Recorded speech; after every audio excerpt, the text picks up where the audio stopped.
Your mortgage rate right now wasn't chosen by your bank. It wasn't set by the Federal Reserve.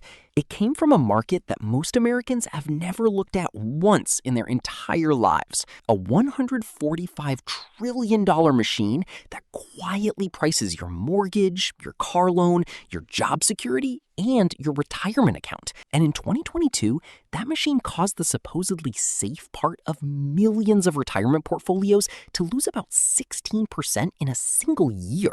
Most people who own bonds don't actually understand how they work. By the end of this video, you'll know exactly what every move in the bond market costs you in real dollars. My name is Matt, and I spend way too much time thinking about money and why some of the most important concepts in the financial system never get explained in plain language. If bonds have always felt like a different language spoken by a different generation, this is the video that fixes that permanently. Hit that subscribe button and give this a thumbs up if it ends up clicking something into place. So what is a bond? Look, the definition is actually simple, and most explanations overcomplicate it immediately. A bond is a loan. Someone needs money, a government, a company, a city, and instead of going to a bank, they borrow it directly from investors. You hand over a fixed amount, called the principal. They promise you two things in return: a fixed interest payment every year, called the coupon, and your full principal back on a specific date, called the maturity. That is the entire instrument.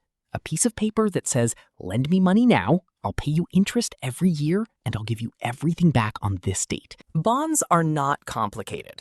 What makes them powerful, and what makes them relevant to your actual financial life, whether you own a single bond or not, is the scale at which they operate. Here's the thing about government borrowing that most people have never really sat with. Governments spend money constantly. Infrastructure, healthcare, military, education, social services. That spending stimulates the economy, creates jobs, generates tax revenue, but governments almost always spend significantly more than they collect. The gap between what they spend and what they collect in taxes is called the budget deficit. Every year, the deficit adds to the total national debt, the cumulative amount the government has borrowed across all its years of running those deficits. As of July 2026, the U.S. national debt stands at approximately $39.4 trillion. That number is so large, it loses meaning. So here is a way to think about it that doesn't. The interest payment alone, not paying down the debt, just servicing the interest, now exceeds $1 trillion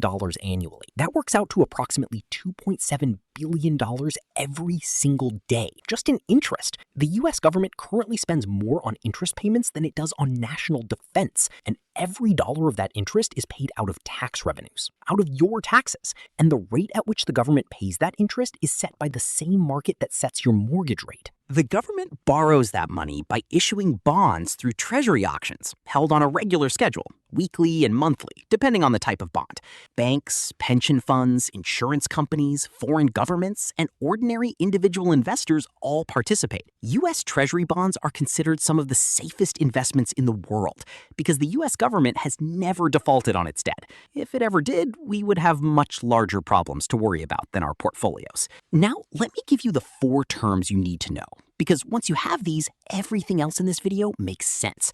The principal is the amount being lent, the face value of the bond, what the borrower promises to return to you at the end.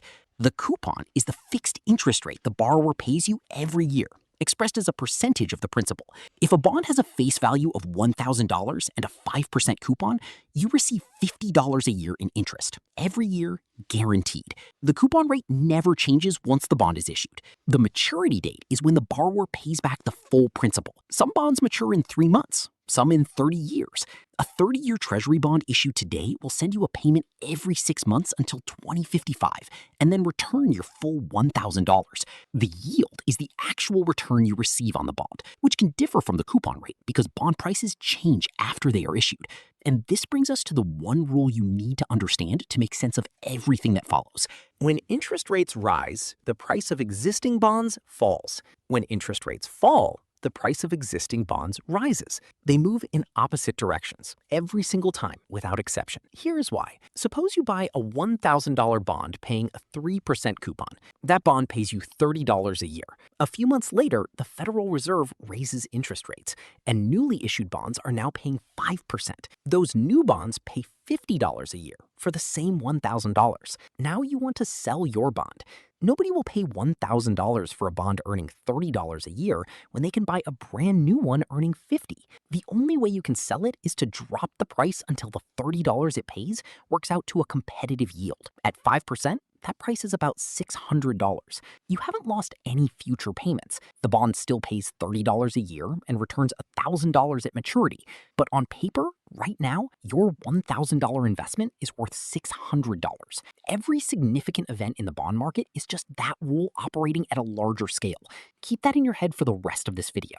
Now, here is where the bond market stops being an abstract financial concept and starts being something that shows up in your actual bank account. Of all the bonds in that $145 trillion market, one matters more than any other to ordinary Americans: the 10-year U.S. Treasury, currently yielding around 4.5%. When a bank decides what mortgage rate to offer you, it does not invent that number. It looks at the 10-year Treasury yield and asks a single question: why would I lend money to a household for 30 years when I could lend it to the U.S. government for 10 years at a guaranteed 4.5%? The answer is, it wouldn't, unless you pay more. So the bank takes the 10-year yield and adds roughly 2 percentage points to compensate for the additional risk that you, a regular person, might lose your job, get sick, or miss payments. Right now, with the 10-year at 4.5%, that math produces a national average 30-year fixed mortgage rate of around 6.5%. The connection is that direct. Let me make this concrete with some real numbers. Let's call him Dave. Dave is buying a house and needs a $400,000 30-year fixed mortgage. At today's rate of around 6.5%, his monthly principal and interest payment is roughly $2,528. Now, imagine the 10-year Treasury yield rises by just half a percentage point. Half a point. That is a routine move the bond market can complete in a single trading week. Dave's mortgage rate rises by roughly the same amount. His new monthly payment is around $2,661. That is $133 more every month for 360 months. Over the life of the loan, that half-point move in a bond yield Dave has probably never purchased in a market he has likely never visited costs him roughly $47,880. If the 10-year moves up by a full point, also routine, Dave's rate climbs to 7.5%. His monthly payment becomes around $2,797. That is $269 more every month. Over 30 years, that 1-point move costs Dave approximately $96,840. And to see just how much power the bond market has had over people like Dave over the past few years, run the same $400,000 loan through two historical data points. In January 2021, the 30-year fixed mortgage hit an all-time low of 2.65%. At that rate, Dave's monthly payment would have been $1,612. In October 2023, the same rate peaked at 7.79%. At that rate, the same $400,000 loan would cost Dave $2,877 a month. Same loan, same house, same buyer. The only thing that changed was the yield on the 10-year Treasury. The difference between those two monthly payments is $1,265 a month. Over the life of the mortgage, that is $455,400. The bond market handed Dave a nearly $500,000 bill without ever sending him an invoice. Now let's talk about what happened in 2022, because this is the part of the bond market story that most people still haven't processed. For decades, standard financial advice said, as you get older, move out of stocks and into bonds. Bonds are the safe part, the seatbelt. A classic 60-40 portfolio, 60% stocks, 40% bonds, was the standard conservative default for millions of retirement accounts. In 2022, the Federal Reserve raised interest rates faster than at any point in the previous 40 years. The federal funds rate went from near zero to over 4% in 9 months. Apply the rule we just established. When rates rise, existing bond prices fall. The broad U.S. bond market lost 13% in 2022, the worst calendar year in the index's history going back to 1976. The S&P 500 fell 18.1% that same year. A 60-40 portfolio, the supposedly conservative default, lost about 16% in a single year.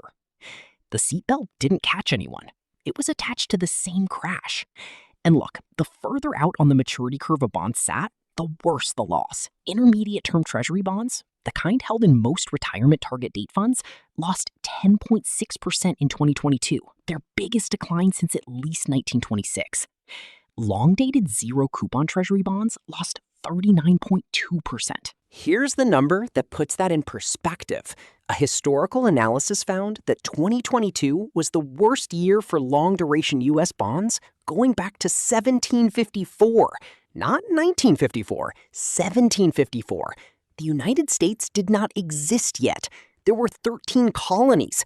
And the safe sleeve of America's retirement portfolios was having its worst year in 268 years. So how does the same bond fund hurt one investor dramatically more than another? This is where duration comes in. And I want to spend a minute here because most people who own bond funds have no idea this number exists, let alone what it means for them.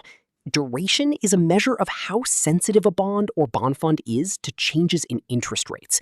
Think of it as a rough estimate of how much the fund's value will drop for every 1 percentage point rise in interest rates. It is printed on every bond fund's fact sheet. Most investors never look at it.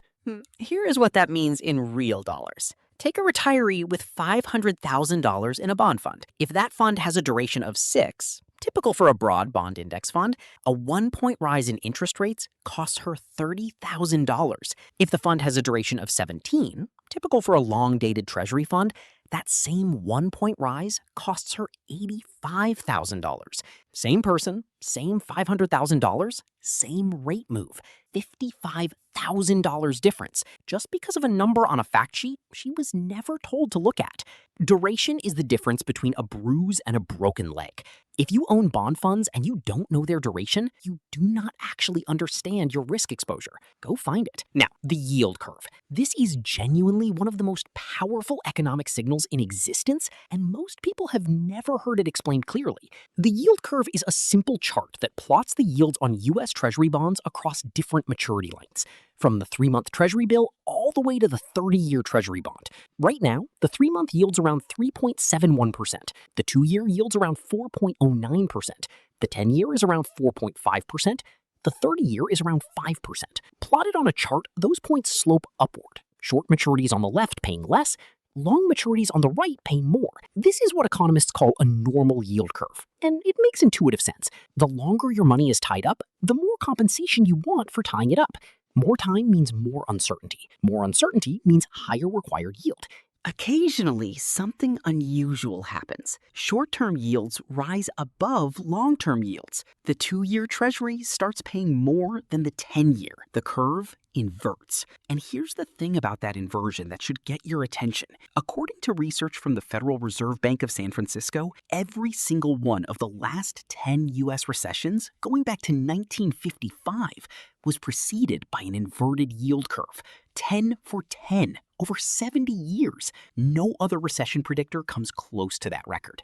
When the curve inverts, the bond market, which is made up of the most sophisticated institutional investors on Earth making enormous bets with real money, is collectively saying one thing. It expects the economy to slow down badly enough that the Fed will have to cut rates sharply in the near future. It is one of the loudest statements in all of finance, and it comes from the price of a government bond. Now let's connect bonds to stocks directly, because this is the link that makes everything make sense together. Government bonds offer a guaranteed yield. Stocks offer a higher expected return, but with no guarantee whatsoever. The difference between what investors expect to earn from stocks and what they can earn risk-free from a 10-year Treasury is called the equity risk premium. Right now, the 10-year yields 4.5%. If an investor expects stocks to return about 7% annually over the long run, the equity risk premium is roughly 2.5 percentage points. That 2.5% is the reward for taking on stock risk instead of just holding government bonds. When bond yields rise, that premium shrinks. And when the premium gets thin enough, investors start selling stocks and rotating into bonds. The extraordinary stock bull market from 2009 to 2021 was largely a story of bond yields being so low that almost any expected return from stocks looked attractive by comparison. The 2022 sell-off was largely the reverse. Yields rose sharply, the equity risk premium got squeezed, and stocks repriced downward. Bond yields went up, stocks went down. Same mechanism, opposite directions. There is also the high yield spread, the gap between what the government pays on its bonds and what companies pay on theirs. Government bonds are considered the safest borrower because the US can always print dollars to pay back dollar-denominated debt. Companies can go bankrupt. When investors get nervous about the economy, they demand higher yields from corporate bonds to compensate for the higher risk. That widening gap, the spread, is one of the cleanest real-time signals of corporate stress available to the public, and it moves before most economic data does. There is one more practical thing I want to cover before we close, because most people are leaving money on the table right now without realizing it. The FDIC reports that the national average savings account currently pays around 0.38%. That is what most of the largest banks in America are paying on deposits. Meanwhile, 3-month U.S. Treasury bills are currently yielding around 3.71%. The best high-yield savings accounts are paying around 4.2%. All three options are essentially as safe as each other. T-bills are backed by the U.S. Treasury. High-yield savings accounts are FDIC insured up to $250,000. Same money, same safety, dramatically different yield. Here is what that means in dollars. Say Dave holds $50,000 in a typical savings account at his neighborhood bank, earning 0.38%. That earns him $190 a year. If that same $50,000 sat in 3-month Treasury bills at 3.71%, it would earn $1,855 a year. The Treasury option earns nearly 10 times what the savings account does on identical principal with identical safety. Over 5 years, leaving the money at the bank costs Dave $8,325 in interest he could have collected without taking on a single dollar of additional risk. And T-bill interest is also exempt from state income tax, which makes the gap even larger for anyone living in a high-tax state. Look, here's the thing about the bond market. It is not a thing wealthy people do. It is not a conservative old person investment strategy. It is the invisible machinery that prices your mortgage, your savings rate, your retirement account, and the job market your employer operates in. Every dollar in your financial life is touched by it. The people who understand how it works are not smarter than you. They just stopped pretending it was boring. The 10-year Treasury yield takes 5 seconds to look up. When it climbs, mortgages, car loans, and corporate borrowing all climb with it. When it falls sharply, the bond market is usually bracing for an economic slowdown. It is the closest thing the financial system has to a check engine light. And now, you know exactly what it means when it turns on.